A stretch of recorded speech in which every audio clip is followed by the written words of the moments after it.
বার্তা এক নজর, সবার খবর সমান নজর।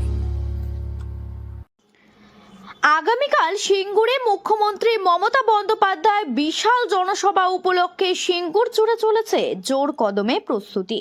শুধু সিঙ্গুর নয়, সমগ্র হুগলি জেলা থেকে মানুষের ঢল নামতে চলেছে এই ঐতিহাসিক জনসভায়।